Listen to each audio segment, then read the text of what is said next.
Kia ora, welcome back to Arrow FM, your community access radio station, and I am merely the conduit by which Ramil will be presenting his program Te Wā Whanau, which he will be doing in about anything from 30 seconds to 1 minute's time. We look forward to having Ramil back with us. This will be his last video remote call-in, because he will then revert to physically coming in, and it'll be great to see him here back in the station presenting a program that will be fortnightly at that stage. Currently it's weekly,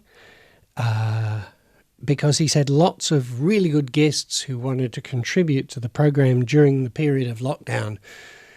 Now we're on level 2. Things are returning pretty much to normal, and Ramil will be presenting Te Wā Whanau on a fortnightly basis. I'll be finding out from Ramil today whether he starts next week or the week after. There's Ramil.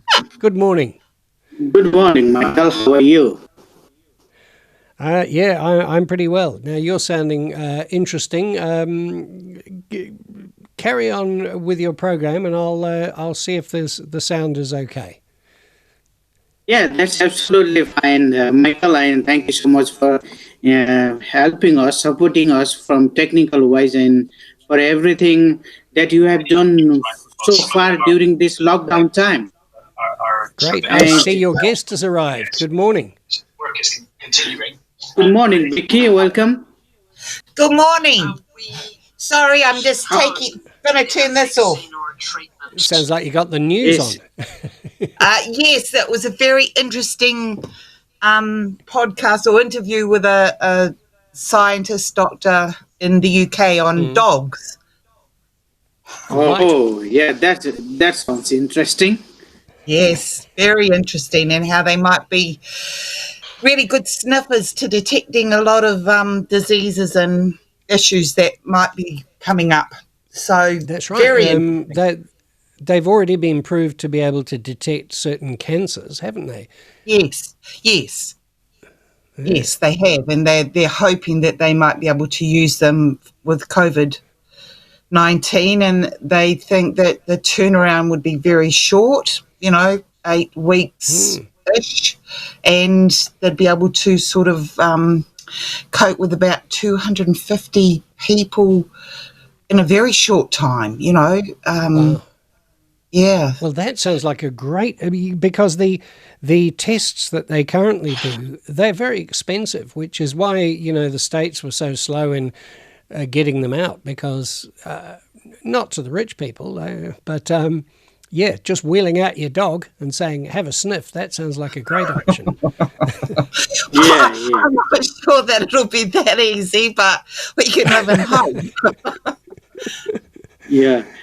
So we are having this laughing moment at this stage, and before we start, I just want to tell my audience that kia ora, talofa, good morning, ni hao, and namaste.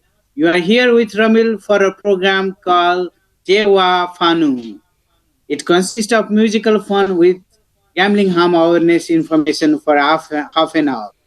But during this lockdown time, we are trying to bring guests and share their knowledge and experience towards our audience. And for a change, today we are here 3 people, me, myself, and Vicky, the health promoter or public health worker from Wellington. She's my colleague too. And yes, Michael from Aero FM itself. So we are just, instead of interviewing, we are just talking about our day-to-day life, our community concerns. Just let's have a talk. So for a change, we are going to make this program very interesting. So how do you find Vicky? I don't know about as a point of difference from the others, because they've all been very interesting. Thank you, Ramil, and no pressure then. Yes, definitely. I'm the one here who isn't an expert on anything, so my contribution will be largely to be ignored. No, actually, you're our target audience. So, you just jump on in there, Michael, and it would be lovely to get some feedback from somebody. Great. Yes, All yes, right. definitely. Will do. And Vicky, it would be great if you give little bit your introduction to our audience too. Oh, thank you. Well, my name is Vicky Hedeni. I actually live in the Hutt Valley, although I do have some whānau that live in the Wairarapa. And before we were lucky enough to get you, Ramil and Anoop, and our other workers who came on the scene recently in the Wairarapa, I actually covered the Wairarapa. You can imagine it wasn't a very deep or wide coverage because I actually cover Wellington and Purirua, Hutt Valley, Kapiti. So it was very a light touch in the Wairarapa, but still I got over there and I loved coming over. Loved coming over in the daffodil times and the winter time when it's so still and beautiful, and summer when it's hot and windy, and just, have a deep regard for the Wairarapa. And as I said, I have whānau over there. But then I have lots of whānau because I have quite a few kids, and they have kids, and their kids have kids. And so, yeah. That was a great explanation of how genealogy works. Yes, thank you. Yes. And of yes, course, my son's tribal connection is Kahungungu, which is right along down through the Wairarapa, Heretaunga. They're from their particular hapu are from the Wairarapa, the Wairua end of Ngāti Kahungungu, though. So, we have contacts and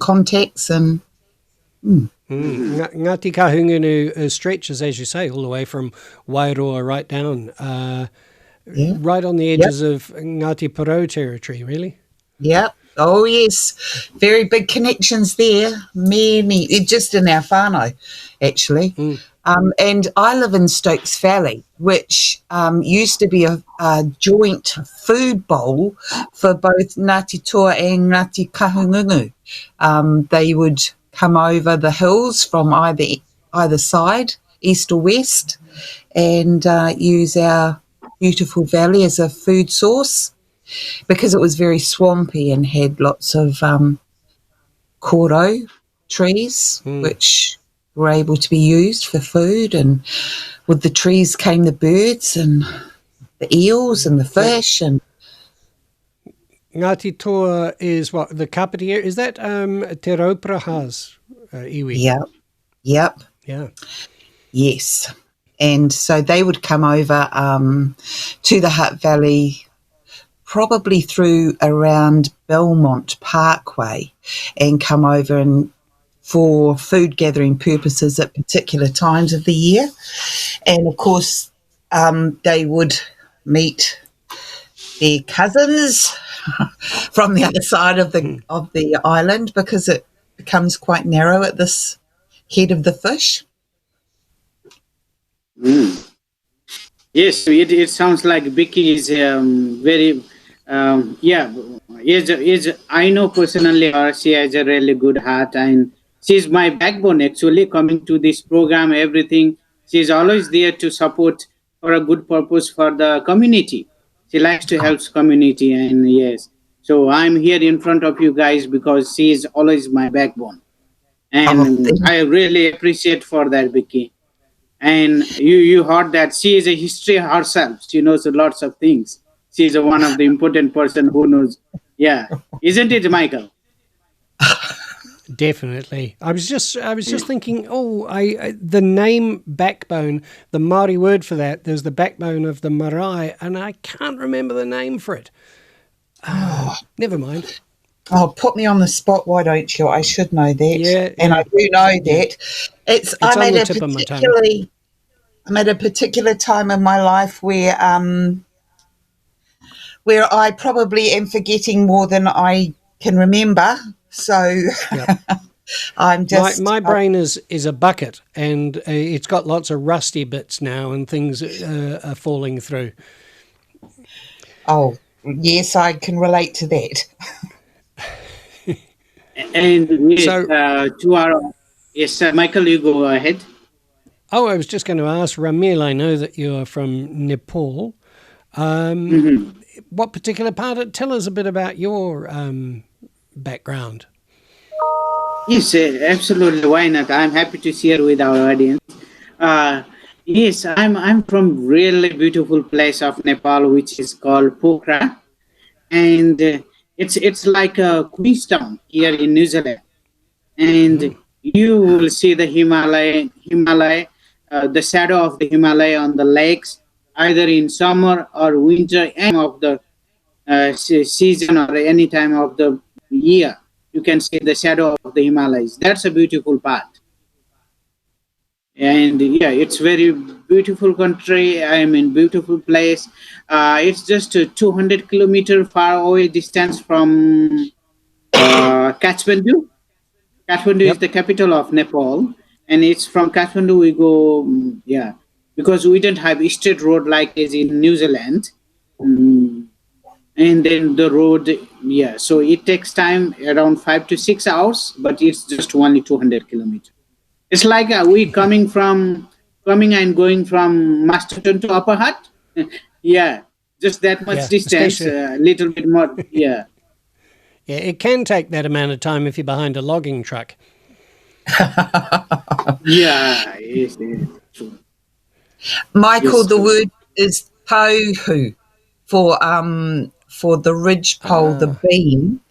But probably what's more common is the word tokomanawa, which is the upright beam, which is Right. often referred to. And probably you could say tokomanawa is what is referred to as the Himalayas, the po that holds They are up. of the world. Yeah. Yes, yeah. Yeah. So we have a lot of The word tahuhu rings a bell with me. I was wondering. No, never mind. It's my brain again. Next time it will come. Anyway, to our audience, we might be diverted to our personal and community. Let's. I want to remind them that you are here in a program called Tewa Whanau Time for Family. And if you have any gambling problem, please do not hesitate to contact us through our 0800 530 000, 0800 530 000, or you can contact us through our Facebook page as well as email address. So you are here with Ramil for Tewa Whanau. And let's welcome Michael and Vicky again, and we'll discuss further more. Welcome back, Michael and Vicky. kia ora. Thank you. I suppose Te Wā Whānau too is something that hopefully lots of us have been having recently during this rāhui. The time to spend with our whānau is probably one of the most protective features that we have against things like addictions across the board, whatever addiction that might be, shopping or coffee or sex or alcohol, any of those addictions can, or even addictive behaviours like gambling and shopping, as I said, those are things that if we really mean what we say about Te Wā Whānau, and whānau being the heart of our society, those are things that we really need to sort of beef up. And probably one of the silver linings of this recent COVID-19 rāhui, it's been lovely looking out and seeing whānau going for walks with all their kids and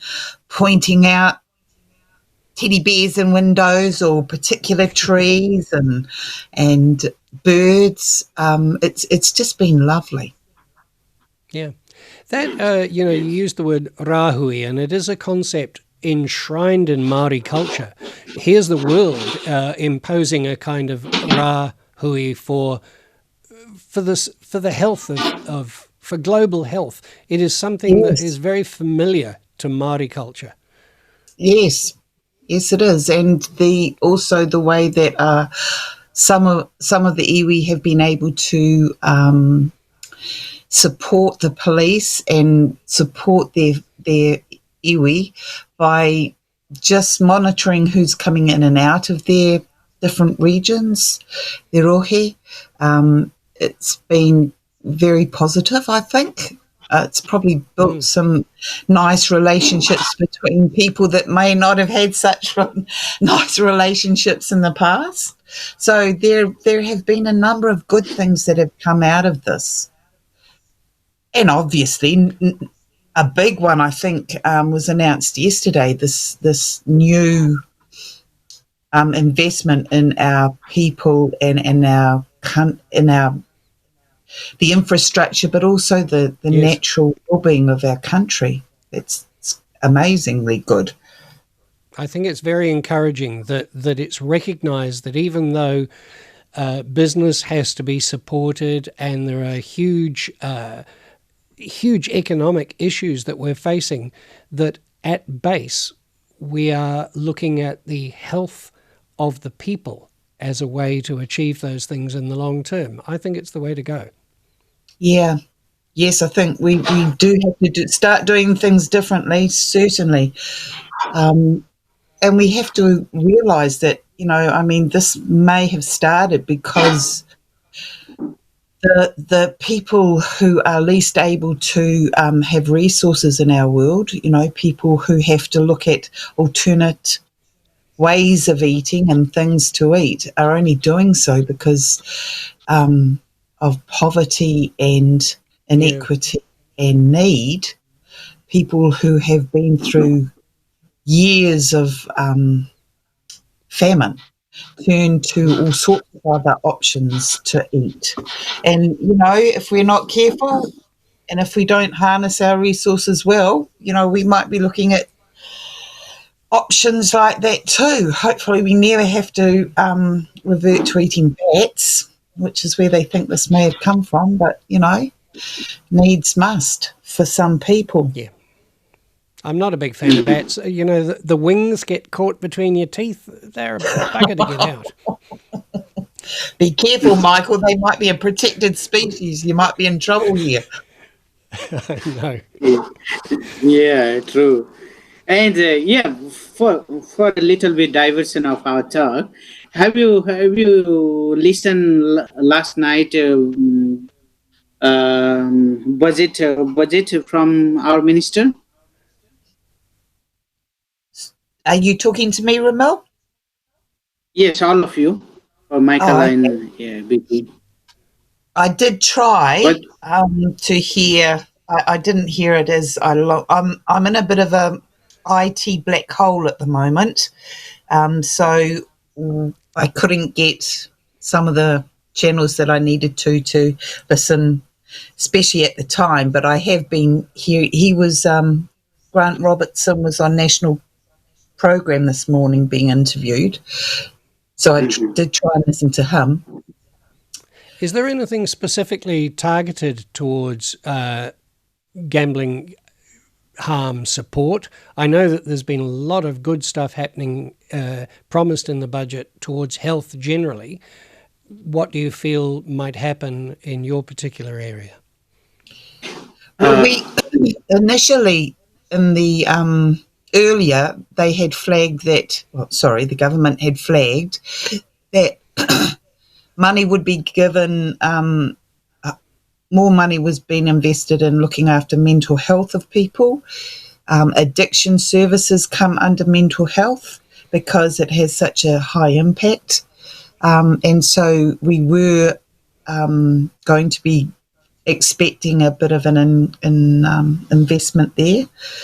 Not a lot. And possibly we have to watch out for how much gets siphoned off through the main players, like DHBs and things like that, who are always looking for monies and revenue, which you can't blame them. So yes, we were expecting some help. As you can imagine, with the shutdown of the pokey machines, there'll be less money being collected for the government levies from them. So there'll be less going into the coffers and less to be distributed out. And as they have flagged, less for community groups to apply for as well. So there are positives and negatives. I guess it's a holistic thing. I think if you look after the health of the people, including financially, that nobody should be living in poverty. Poverty, mental health issues are all things that contribute to people's addictions and therefore gambling harm, etc. What I'm hoping is whether there's specific funds tagged to this specific thing, that the holistic approach may help with people's overall health. We all hope for that. I think, though, that there are some really structural inbuilt inequalities and issues that have to be addressed. If you look at our statistics for gambling and alcohol and drugs too, we look at the communities that are most ravaged by these things, are the communities that are most unequally impacted. You know, over 70% of our gambling venues, pokey venues, are in the highest areas of deprivation. So the people who are least able to have resources to combat them have the highest numbers in their face.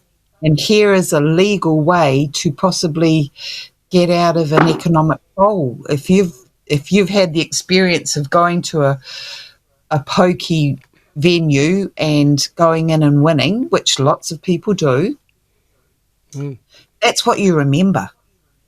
You remember, oh, I won $200. And if you've got no other way to pay for your power bill of over $200, you might think very logically and rationally that, oh, I might win that $200 there again. I won it before, I could do it again.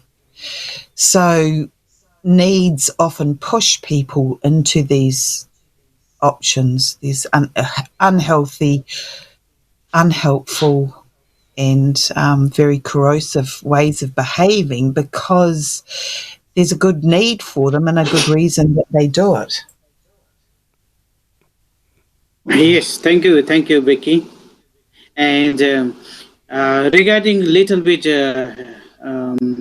on gambling field, we as a health promoter, me and you, Becky, we are expecting this time little bit rise on online gambling, isn't it? Or do you expect, in your personal ways, do you expect it will be going so peak straightforward, or how you think about it? From what I've heard, Ramil, and from the counsellors and the other agencies, people are trying it because, of course, they're driven by their addiction. They'll try it, but it doesn't have the same kick, doesn't have the same payoff. It's not immediate like pokey machines. So what we know about addictions is if you get an immediate result from your bet, say we talk about horse racing. We go to the racetrack and we might, at the beginning of the day, we might have a look, see what horses we want to see running, think about it, have a chat with everybody about the pros and cons of everything, and then maybe go and put all your bets on.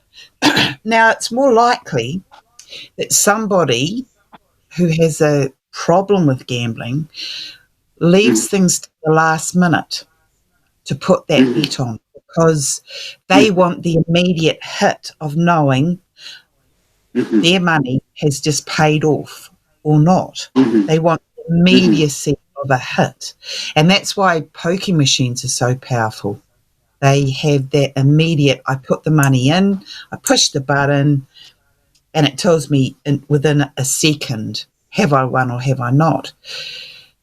And that's the, if it was a logical way to gamble, if every 10 times you tap the button you win or nearly win, then it wouldn't be so much fun. It's the unknowingness that is what people are looking for, that charge of fear and thrill and heightened adrenaline.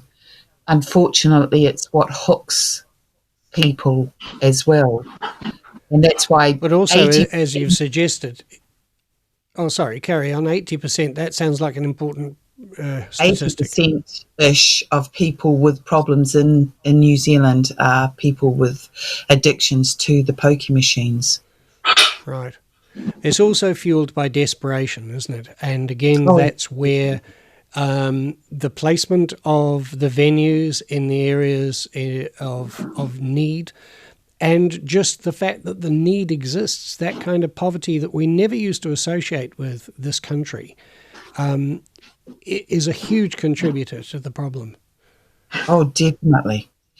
I asked once why pokie machines were all clustered in the poorest neighbourhoods, and I was told, it's because they have to be in pubs, because the pubs are people who have to guess the age of people. They're already set up to, make sure that people who are under 18 don't come in and gamble. And I said, so what you're saying is all the pubs are in the poorest areas? And yes, actually, yes, that's right too. And I said, well, why is that? Why are they not, dispersed all across evenly across the our society? And they said, that's just historical. It's just something that, accidentally happened. They all just accidentally fell in the poorest areas. And do I believe that? No, I don't think so. I think I'm more of the opinion that not in my backyard, thank you very much, from the rich and powerful. Keep things like that out of their communities. And it's cynical exploitation too. It's just, this is where these are the people who are going to offer the least resistance to us getting in there and grabbing what we can. Well, if you think of how much it costs to just earn money, so we know that maybe, I don't know this, okay, this is just a rough estimate. So if we say an accountant can earn $200 maybe in 1 hour of doing accounts and books for an organisation, so they have 1 hour invested to get 200 back. How long will a cleaner have to work to earn $200? That's just a Becky. I'm quoting you here. And Michael, what time is your another program? We are so comfortable. We can talk for 2 hours, looks like. Yeah. Well, you guys are okay. It's just that I have to leave because I've got various other things going. But yes, definitely. Perhaps we should get Vicky back for another program in the future. Yes, the second episode of Vicky. Definitely. Second episode with Vicky. Yeah, that sounds good. That would be my pleasure. Thank you for having me. Definitely, and you are a great asset for Salvation Army Voices and for all of us. So it's really good, and great to have you here, Vicky. And thank you so much, Michael, for your support. And yes, to our audience, before I go, I'll be back next fortnight. And now it's in level 2, so I'll be in the studio soon. And this is a program called Te Whanau for family. And if you have any gambling problem, please do not hesitate to contact us in our 0800 number or through our Facebook page or email. And I'll see you next time. Have a good weekend. And thank you so much, Mikey, again. And ciao. Thank you. Goodbye. Thanks for having